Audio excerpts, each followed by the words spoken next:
This is Duke University. This is Office Hours at Duke University. Today, marketing professor Gavin Fitzsimmons takes your questions about the power of brands. Fitzsimmons is the R. David Thomas Professor of Marketing and Psychology at Duke's Fuqua School of Business. He is a principal faculty member in the Duke Motivation and Social Cognition Lab and is part of the newly created Duke Synovate Shopper Insights Center for Leadership and Innovation.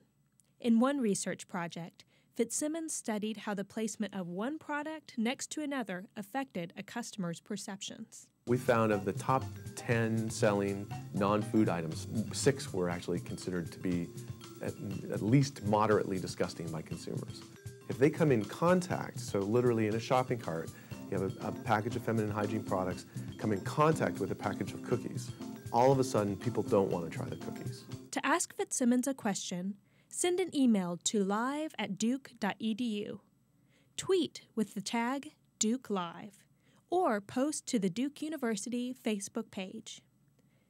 You can watch today's discussion again anytime on Duke On Demand. Greetings. I'm Carl Bates. I'm with the Duke Office of News and Communications. You've joined us here for Office Hours. Today we're talking to Gavin Fitzsimmons from the Fuqua School of Business, who is a psychologist and a professor of marketing, and he studies the unusual ways in which consumers make their choices and ways in which they can be tweaked or deceived. In particular, Gavin, you say your work concerns the unintended consequences of marketing. What would those be? I thought marketing was a rigorous science and those guys knew exactly what they were doing. Yeah, well, sometimes they like to think they do. I think even folks that are really at a highly advanced level in terms of trying to connect to the consumer actually will do things that they think has one effect, but in fact can have, sometimes it has the effect that's intended. For example, an advertisement that you show has the effect of communicating information to the consumer. And sure, that works, that's great. What I'm interested in and what the folks that I collaborate with are interested in is basically what else happens when you see that ad that advertiser didn't intend at all. And so there are all these influences that affect us that occur below our conscious sort of threshold and sort of below the level of our radar. Yeah. And these things can be incredibly powerful. And so that's basically the stuff that I'm interested in, is how, someone puts a logo out there, someone puts an advertisement out there, it has one effect, right, but then there's this whole other layer of effects that it can have that can be either positive or negative for a consumer. And that's what we're interested in trying to figure out. So what would be an example of sort of a classic gaffe that a marketer made? Well, a classic one, the one that I started doing this work on was just simple questions. So marketers oftentimes want to ask their customers questions, and so they might call up and ask a customer, how likely are you to buy a product buy a particular product, buy a car in the next 6 months? And they get an answer to that question. They're like, okay, great, I talked to Carl. Carl's not very likely to buy a car, he says, good.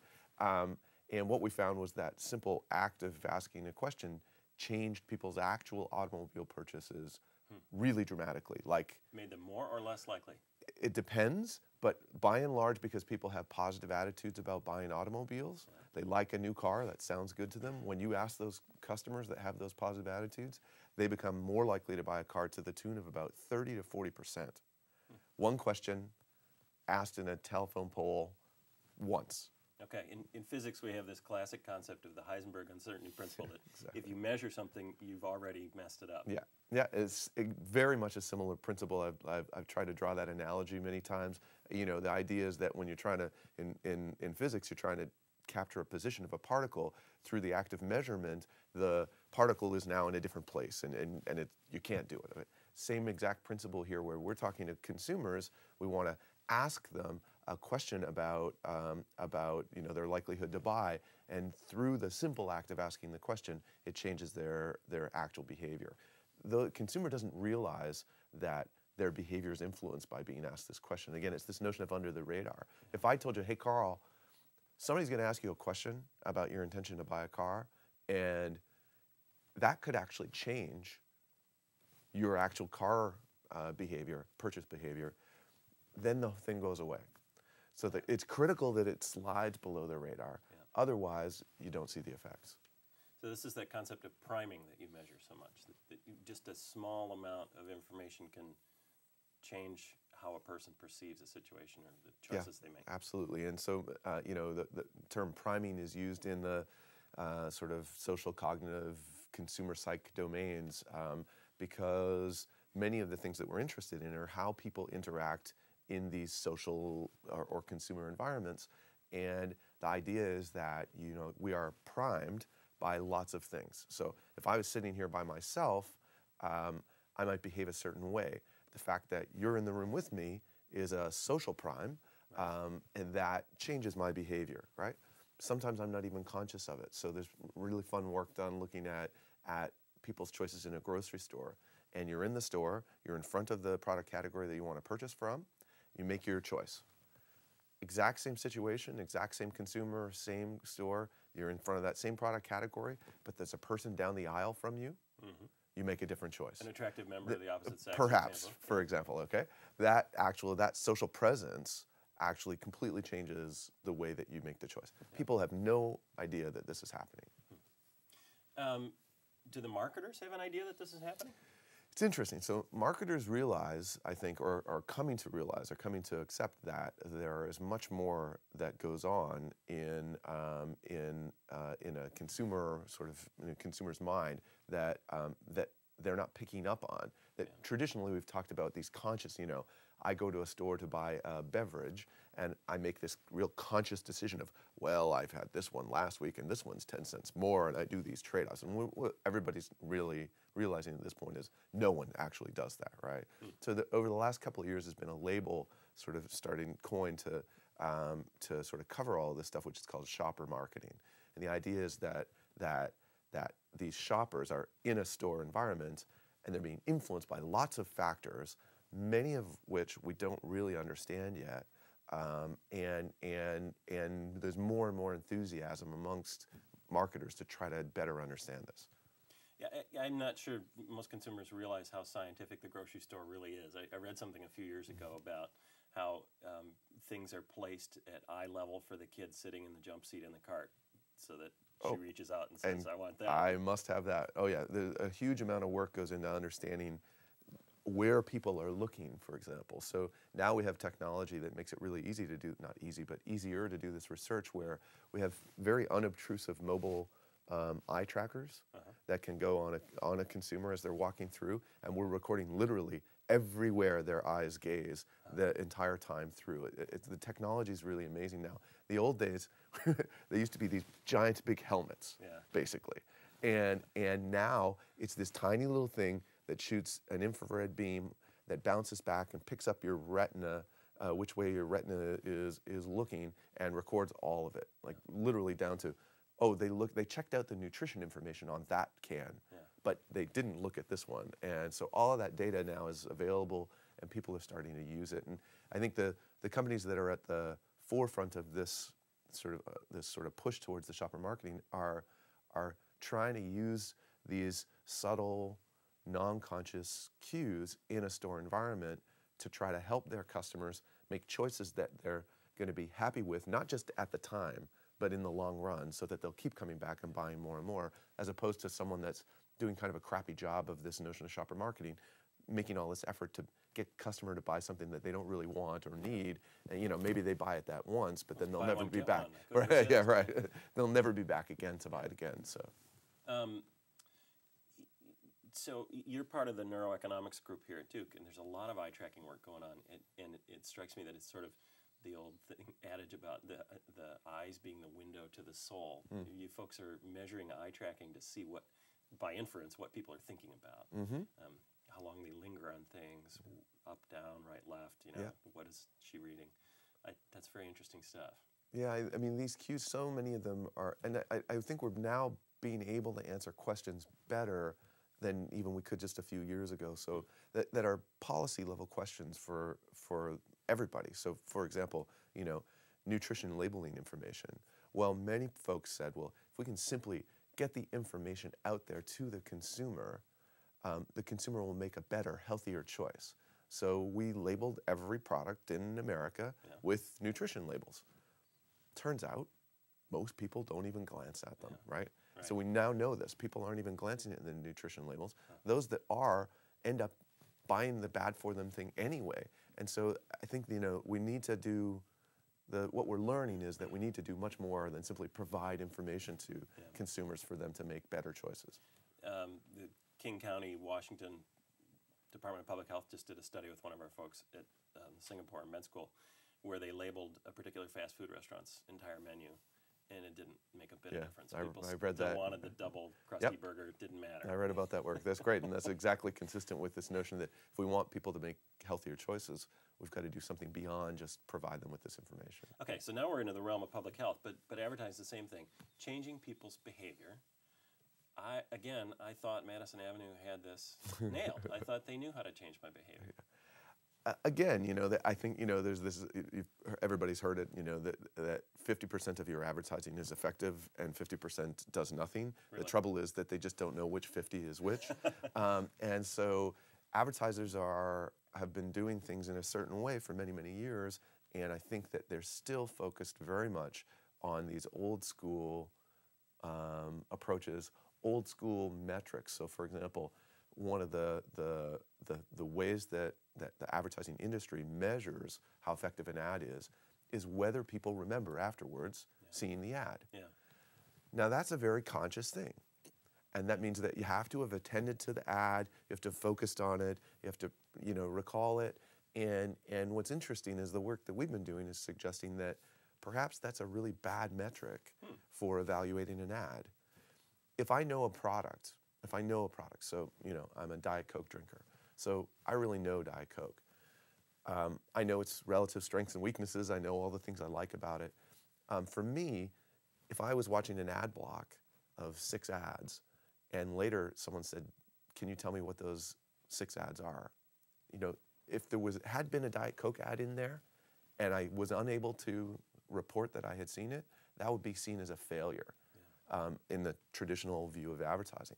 What we've been finding is that, in fact, for someone like me, a Diet Coke drinker, not noticing the ad at a conscious level, but having it activate my unconscious sort of attitudes towards Diet Coke, which are very positive, can actually lead me to be much more likely to go and buy a Diet Coke and enjoy it than me consciously attending to the advertisement. So you've had just some sort of comfort or reinforcement for the fact that your friend Diet Coke is still there? Exactly. Those associations that I have with Diet Coke get fired, and that then drives my behavior, which again, I'm happy when I drink the Diet Coke, so it makes me a happier consumer overall. And so I've been working with many advertising groups to try to shift this mentality from the be-all and end-all being the conscious recall of the advertisement to shift to sort of a new model. Doesn't it depend, though, on what you're selling? I mean, you consume a couple of Diet Cokes a day, but you're only going to buy a car every couple of years. Yeah, it definitely. It depends on, there's a lot of it depends on. Yeah. So it depends on, what you're selling. So is this something that people are really familiar with, that they have very strong sets of associations? If I'm a new car brand trying to break into the market, people have no associations in their mind with me. Right. So I need to build those associations, and typically we do that through more of a conscious sort of mechanism, where I need people to attend to that advertisement so they see, what are the benefits that my brand provides to the customer. But for those, so for many sort of new ones or brands that don't have strong associations, these non-conscious routes might not be as effective as for a brand or anything, a person, can be anything, a political candidate, whatever, where people have very strong and very favorable associations. But if you fall into that category, then you got to rethink your marketing mixture, the way you allocate resources across advertisements, billboards, et cetera. Yeah. So I'm thinking about the Super Bowl ads. They're fresh in my mind, and the personalities chosen to sell a particular product. P. Diddy selling Mercedes-Benz, I thought was an interesting choice, particularly after Audi had called him out for being fuddy-duddy in Dad's car. My dad's not P. Diddy. The thing about the Super Bowl ads, though, is that now it's become an event in itself, and I'm primed to pay attention and to remember those ads. Yeah. to the extent that like the Darth Vader spot that Volkswagen did was leaked on the web a couple days ahead of time to build anticipation. And we're all like watching and paying attention, and then you go on the web afterwards and you see who won and you vote for your favorites. Yeah. It's kind of a whole different thing. It's a whole. Regular It's really a whole different animal, and I think people. I mean, people are really processing those spots. I mean, to the degree that people that don't care about football, and there are many people that don't care about football that watch the Super Bowl, actually attend much more closely to the advertisements than they do to the game, right? Yeah. So, you know, I think my wife, for example, when the game is on, is off in some other land, and then the Super Bowl ads come on, and she stops and pays attention to the spots, you know. But normally, you know, what are people doing when they're watching advertisements? The ads come and they tune out. It's only in the background, both visually and from an auditory perspective. They get up to go get a snack, use the restroom. With DVRs nowadays, they're fast forwarding past them, so these things are flying past at high rates. Interestingly, we find that in those situations, when the brand logo pops, you know, it just goes like this. It's a very quick flash. You don't even attend to it. You get very strong effects. Again, for those brands that have the positive associations, because it just activates those associations in your mind, again, below the level of radar. Because when you're fast forwarding to get to the next segment of show, you're thinking, you know, I'm not being affected or influenced at all. I'm just waiting for the end of the block. I'm just waiting for the end of the block so I can press play again and get to my show. So. Okay, so let's talk about a particular experiment you had that concerned that. The old idea of subliminal exposures, you know, has been argued about for years. You did a very clever experiment using the logos of Apple and IBM in a very, very brief exposure, and you actually measured effects. Yeah. Tell us about that. So this is some of the early work we did with these quick brand exposures. The idea was that, you know, what we wanted to do in the lab was get a sense for the real world situation of we're walking past each other on the sidewalk, and you're going past me. You happen to have a cup of coffee in your hand. I may notice that you're drinking a cup of coffee, or I might not. I'm focused ahead. There might be a brand logo on that cup of coffee. I may or may not notice that brand logo. Right. You walk past me. So consciously, you know, somebody walked past, maybe they were drinking something, maybe. What was the brand logo? I have no idea, at a conscious level. Catching the whole thing. He's a cool-looking guy. He's sharply dressed. No, sorry, I missed that bit. I forgot to mention that, Carl. Yeah. So all of that's happening, right? All of that's in a split second, right? And that happens to us in a quote-unquote real-world environment many, many thousands of times a day. The recent estimates are 3,000 to 10,000 brand exposures in a day for the average American. Wow. All right, and that's logos on people's shirts, on the mug, on billboards, everything. Just you're bombarded with these brand exposures. We wanted to see if they were actually having any influence. So we take it to the lab. So what we want to do in a lab setting is sort of come up with the analogy of that situation, or come up with the sort of the lab equivalent of that real world situation. So we want to expose people to logos very, very quickly, perhaps so quickly that we know they can't consciously attend to it. So we borrow from the priming literature, and we subliminally expose people to brand logos. And subliminal means basically sub, below. Liminal means conscious, or threshold, so it's below threshold. So to do this, you can expose nowadays with modern sort of computing technology, you can expose people to images on a typical computer, depending on the sort of refresh rates on the screens, at about 10 to 15 milliseconds. Now that's 10 1,000ths of a second. So it's a very, very short exposure. If you're staring right at it on the screen, you can't tell that you've seen it. So you're asking them to look at some task. We're asking them to look at something on the screen and look at this task, and they think they're seeing these boxes that appear on the screen, but what they're actually seeing is a box, the logo, and then a box. All they consciously see is a box. I know that people weren't seeing logos because I asked people, I stood at the front of a room with a $100 bill. I said, if anybody can tell me what's in these boxes, you'll get $100. People guessed all sorts of things, but never the logos. So what we do is we have two groups then. One group that has been exposed to an Apple brand logo. one group that gets exposed to an IBM brand logo. We chose these two because they're very similar in lots of ways. They're both in the computer category. They were both equally positively liked, all of these kinds of things. So we control for lots of stuff like that. One big difference between the two was that the Apple logo tends to be strongly associated with creativity in people's minds, whereas the IBM logo doesn't. So if you think about what happens when you get exposed to that logo, if you get exposed to an Apple logo, one might imagine it's activating a notion of creativity, whereas the IBM isn't. So we subliminally expose people to these two different logos, then we put them in a setting where we test their creativity. We want to now actually test their objective creativity. Yeah. So we use a task which is pretty common in the creativity world, or in the world that tests creativity, where we give people an object. In this case, it was a brick. We say, come up with all the uses you can come up with for a brick other than building a building. So. Throwing it through my computer. Throwing it through your computer, smashing a computer, breaking through a locked window, all of these kinds of things. People, paperweights, people come up with all sorts of uses. The idea is that the more of these uses you can generate, the more creative you're being. Yeah.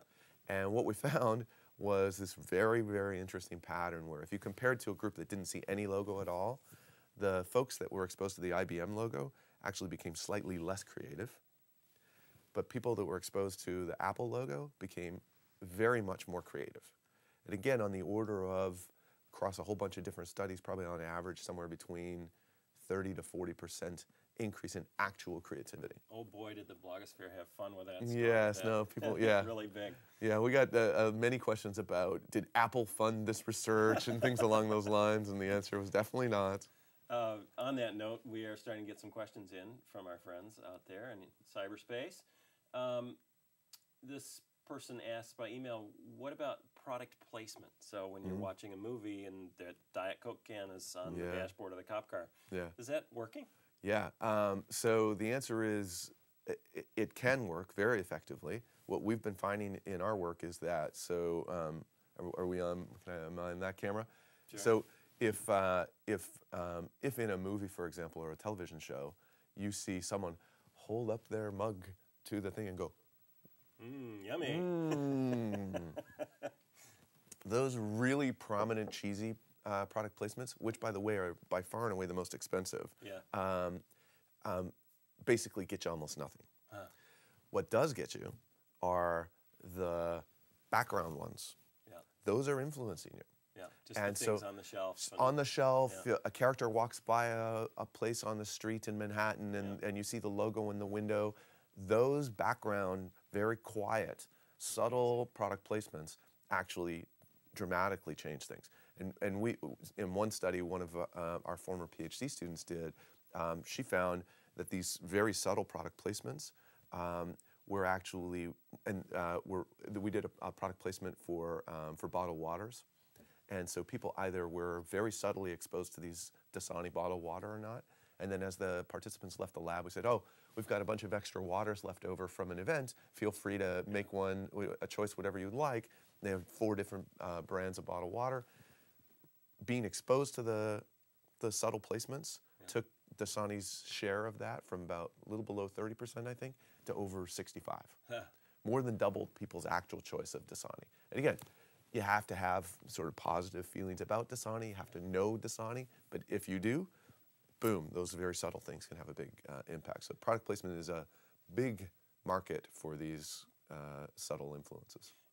Another viewer asked by email, what about brands that have a negative association? Would there be a way for them to use some of these techniques you're discovering to turn that around? Yeah, it's interesting. So the good news for consumers, I think, largely, is that these very subtle, non-conscious influences tend to reinforce our impressions.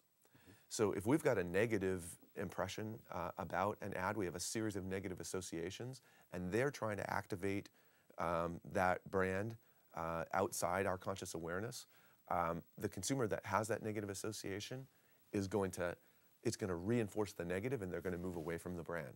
So it's actually very difficult for marketers to take something that we don't like and make us like it through these subtle techniques. And so one of the things that has been reassuring to me over the years is that it's using these techniques. Many of us many people are afraid of hey, I could be influenced outside my conscious control. The good news in many ways is that these non-conscious influences tend to reinforce your existing beliefs and feelings. And so if you don't like something, these non-conscious techniques are not going to make you like it more, typically. Interesting. So they reinforce your positive. They reinforce the can't. positives and don't tend to improve the negatives. In fact, they'll decrease the negatives in many ways. I talk about sort of thinking about strategic use of brands as a consumer. So, think about the brands that have aspirational qualities that you associate with them, and then surround yourself with those brands. So instead of letting the marketers market to you, use their billion-dollar advertising campaigns that have built these very interesting associations with brand logos, and place those brand logos in your thing, on your desk, in the kitchen, things that remind you of eat healthy. Have those brands be in your kitchen. When you first put them up there, you're going to be like, I put that there very prominently because it reminds me of being healthy. But a week later, you're going to forget why you put it there, and you're going to walk by, and it's going to activate in you, be healthy. And that can actually, very positively use this notion of the unconscious to a consumer's best interest. Very good. Okay. Speaking of product associations, there's another provocative bit of work that I want to cover before we run out of time today. You did, and it was alluded to on the video that led into this, you did a very clever study about the cooties, the toxicity of products being near each other in the cart. And again, this goes back to the grocery store. Do the grocery managers know that some, like personal care products, it shouldn't come in contact with other things, and that the shopper will be put off about that? Yeah, so I think the answer the answer right up front is that the retailers don't have a very good sense of this, many of them. Interesting. The basic sort of work that we were doing was looking at products that we said, had the cooties. And turns out that a large number of products that consumers buy on a regular basis have relatively high levels of disgust induced for the consumers. Like what?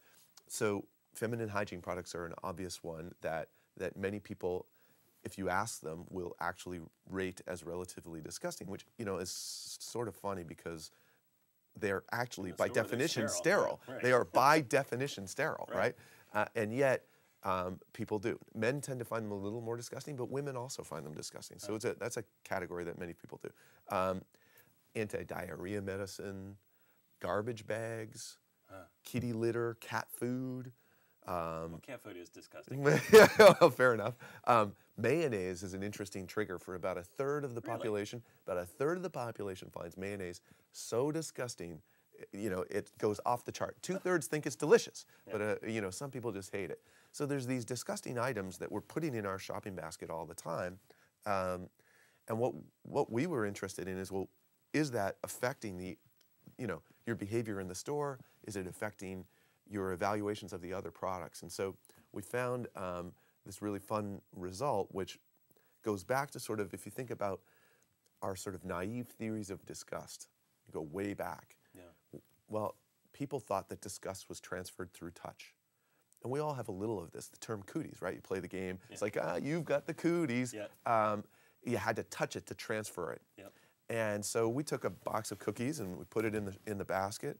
And we took let's imagine this was an item that was disgusting. Okay, so a can of or a jar of mayonnaise, and we put it an inch away from the cookies, and asked how desirable are the cookies. Everybody loved the cookies; they looked delicious. We loved them. We slide that jar of mayonnaise over so that it touches the box of cookies. Both of them in plastic. Both of them in plastic, totally wrapped. No, no one will touch the cookies. We had this fun study that we did once where we had a box of feminine hygiene products and a box of cookies. And the cookies were really high-end cookies, really delicious. We did the study. We asked people to evaluate these two things. They were sitting in a shopping basket, just like this. And afterwards, we said, "Oh, well, thanks very much." We took the cookies, we opened them up as people were leaving, and said, "Oh, well, please, would you?" Not a single person took a single cookie. In the situation when it was open like this, the cookie box was gone. Like the first 10 people out the door took them and ate them. But yeah, so this notion, and again, back to, if you draw people's attention to this, these effects aren't, they go they largely go away. Yeah. But we have these non-conscious biases and influences that lead, to this very unusual behavior in many ways. So we have another question from the web. David is asking how some of these notions of brand power, subliminal uses and whatnot could be used for the benefit of nonprofits. He asks, what are the things an organization like a church could do to make sure their name is known in the community? Yeah, no, it's great. In fact, given that they don't have a Pepsi-Cola budget. Right. So it's a great question. I've actually been working a little bit with our divinity school here to try to tackle some of these issues. I think if you think about what you would like to do, so if you think about the basic first principles, we first have to try to develop a series of positive associations with our brand. Mm-hmm. Now, if our brand is a church, first off, we got to have a brand for the church. So, many churches, one of the challenges that churches face is they have the name of the church is, 14 words long. It's the first this, blumping, blah, blah, blah. So that becomes a challenge. So they're thinking about a visual identifier. So even though you have the long name, there's a visual associated with it. Yeah. That's a first building block. So we have to have that to start with. Then we got to do what churches do best, which is get out into the community and do good things, right? Work with community groups, help kids, help those that are needy.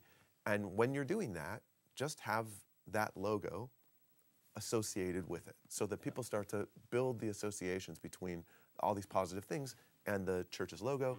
Mm-hmm. And then once we've got that in place, then we want to reinforce those positive associations by having the logo be seen. So, I was just actually back from a meeting with a big nonprofit in Australia, and they do a triathlon for kids. And so they sponsor a kids triathlon, and it's the kids try with TRY athlon. And they want their kids just get out there and give it a go. It doesn't matter if you finish, let's get a bunch of kids. They have like 150,000 children now doing this triathlon, and it's associated with their nonprofit's brand name. And that kind of work, millions and millions of dollars on advertising campaigns, on 30-second spots on network TV, can't give you that, right? Because we're watching as our kids run across the finish line with the banner in the background, and the kids got the logo on the shirt. Right. Those associations are with us for a lifetime and are really positive. Yeah. And so I think those are the kinds of things that folks that have limited budgets can do through events and community work to try to build those associations. Develop a distinctive, user-friendly brand and then associate it with the good works that you're already doing. Pretty much. I mean, it's not rocket science, right? Some people do it a lot better than others, and that's the key is obviously in the execution. Well, as you were saying that, I was thinking of some of these suburban, mega churches that have 4,000 people at a service, and they all have a nice topography and a look and branded materials. And one of the challenges for more traditional churches is that they're quote unquote stuck with the stuff they've inherited over hundreds of years. Yeah. And there's a real You're not going to change the crucix to Star David, exactly. Right? You got to start well, of course, those are some of the most powerful logos you could possibly imagine, right? But the younger churches have more flexibility about doing these things, and so they've taken some more liberties in terms of the visual identifier and the links to their church. Okay.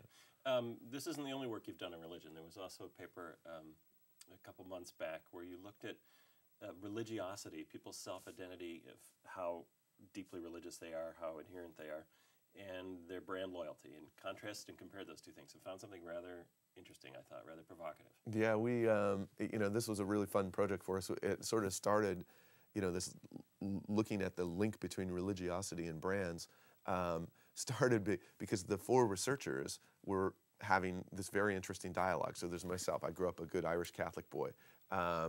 There's an Israeli Jew, a Turkish Muslim, and an African American Southern Baptist. And the four of us started talking about. It's the beginning of a bad joke. It is. It's the beginning of a bad joke. We started talking about sort of our histories and religions and the traditions, and this was over a glass of wine or something, and talking about the interesting similarities and differences, and somehow, because we're all marketing folks, we made the link between that and brands. And so, for example, if you think about how most modern shopping malls are structured, I encourage many of the viewers to, the next time they go into a shopping mall, take a second and look around. You'll find features that are stunningly similar to the inside of many churches. The raised, elevated ceiling with the light pouring through from the top. It's crazy when you start. The intersection of long hallways, so I have vistas. Exactly, you can look in different directions. It is a shocker when you actually start looking at the physical similarities. And so we started saying, well, maybe religion and brand are serving similar needs in some way. And so we went out there and using many methods, started looking at the relationship between brands and religiosity. And we focused on one element of brand, which is essentially, we call it brand reliance. So if I walk into a grocery store and there are 5 products in the category, several of them are big name national brands, and then there's the store brand, sort of the Harris Teeter version of it, or the CVS version of it. Cheerios versus Cheerios, the house brand. exactly, right the next house to brand. each other. How much do you go to the Cheerios versus the house brand? Yeah. And the more you rely on those national brands, the Cheerios versus house brand, the more brand reliant you are. Okay. And so what we do is we found, essentially, the quick and dirty answer or outcome or result is that people that are highly religious, people that go every week to service, are much less likely to rely on brands in their life. So the highly religious are less brand reliant. Another way to frame it is that the non-religious use brands as a substitute for religion, and we find pretty good evidence of that. Okay. And, I was just going to ask, how do you know? Yeah. So what we find is that both religion and brands are serving the same function for these two groups. Okay. And that is that all of us want to express ourselves, and all of us want to express some value and self-worth. And we find really clear evidence that highly religious folks, their religious identity is what they use to signal that they're important members of society and they have value. When you don't have that religious identity to express that, we find that the non-religious are using brands as a means of expressing their self-worth. And so we find I'm with the Polo Pony people, right? Exactly. And none of this is conscious. No one realizes that they're a little more brand reliant than not brand reliant, and yet we find ourselves drawn to these brands. But if I'm selling Cheerios in the Bible Belt, I'm probably going to be putting more of my marketing influence into the house brand than the name brand. And if you think anecdotally, if you just think about, like, let's take the biggest one, Walmart.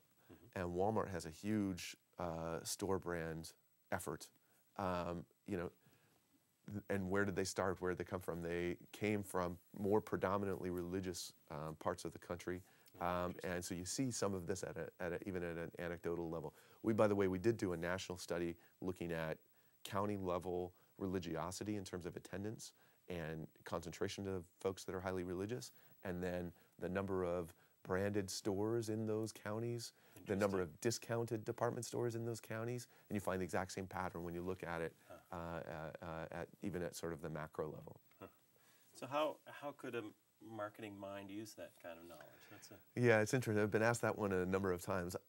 I'm not so sure that that this is one that a brand manager is going to immediately grab onto and say, oh, I know how to make more profits this year. But it might explain why that unit's not performing. It could, and I think if you're targeting a group of customers that are highly religious and you're trying to market a big national brand, you may get some resistance, right? And that sort of makes sense in many ways to folks, I think, when you talk about it. And what we found was most interesting is that what was driving this stuff was that people are using brands to express their self-worth, whereas the religious folks tend not to be doing that. And so, if I'm targeting a group of customers that are not religious, again, building these aspirational, individual worth type things oftentimes could be, advantageous, I suppose, in the long run. So yet another provocative line of inquiry for you. I'm curious, just as we're wrapping up here, tell us where you're going next. What big questions are on the horizon for you? Well, I think, many of these same kinds of things are interesting to us. So we're doing a lot of work in store on influences in the store. One of my own sort of real strong interests is in the domain of self-control and health. And so we're doing a lot of work right now trying to get a better fix on when we fail versus when we don't. Dieting, quitting smoking, anything like all that? of those things, if you think about it. So we've got a really fun project that we're working on right now looking at when moderation self-control strategies might be effective versus when total avoidance self-control strategies might be effective. So in other words, I'll have a couple of bites of those treats and that'll be enough versus no treats in the house at all. Yeah. And I think if we can get our heads around that a little better, we can really help a lot of folks, whether it be quitting smoking, drinking a little less, eating more healthy foods. All of these kinds of things are, I think, driven largely by these things. And again, people don't have, when you ask them, what's your strategy for this, people can't articulate to you, oh, I avoid all of these category of bad things, but I moderate these ones. People don't have a good sense for this. So as we can bring it out and communicate it to folks, I think we can be a little more strategic in our choice of these self-control strategies. Good. That's an important question to be dealing with. I want to thank you. Gavin Fitzsimmons is a professor of marketing and psychology here at the Fuqua School of Business. Thanks to our viewers for joining us. This webcast will be archived on Duke On Demand, along with many other office hours programs like this. You find it at ondemand.duke.edu. And thank you for joining us. Thanks, Carl. Bye-bye. Produced by Duke University, online at duke.edu.